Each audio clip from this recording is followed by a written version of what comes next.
बताना चाहते थे साल 2015 में। और ये जो मीडिया ऑर्गेनाइजेशन है AMI, इसने इस कहानी के एक्सक्लूसिव राइट्स खरीदे। डायनो सजुद्दीन को $30,000 पे किए राइट्स खरीदने के लिए, एग्रीमेंट साइन कराया और इस स्टोरी को कभी छापा ही नहीं। बड़े ही सिंपल तरीके से इस खबर को हमेशा के लिए दबा दिया।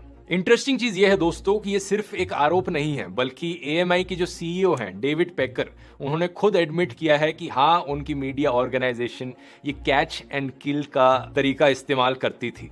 एक और ऐसा इंसिडेंट हुआ था साल 2006 से 7 के बीच में, जब डोनाल्ड ट्रंप का एक और अफेयर हुआ था एक और एक्ट्रेस के साथ जिनका नाम था कैरन मैकडोगल। और इस कहानी को भी इसी सेम अखबार ने खरीदा $1,50,000 देकर इस एक्ट्रेस को, और पहले की तरह कभी इसे छापा नहीं।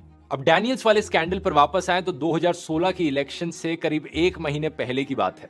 इसी टाइम के अराउंड डोनाल्ड ट्रंप का फेमस ग्रैब एम वाला कोट भी लीक हुआ था। ये कहना गलत नहीं होगा कि डोनाल्ड ट्रंप की रेपुटेशन का सवाल था। वो प्रेसिडेंट बनने के लिए इलेक्शन लड़ रहे थे और ऐसी अफेयर्स की खबरें अगर पब्लिक में आ जाती तो इलेक्शंस पर एक बहुत बड़ा इंपैक्ट पड़ता। एक बार फिर से इस अखबार ने $1,30,000 की पेमेंट प्रॉमिस करी डैनियल्स को इस अफेयर की कहानी के एक्सक्लूसिव राइट्स खरीदने के लिए।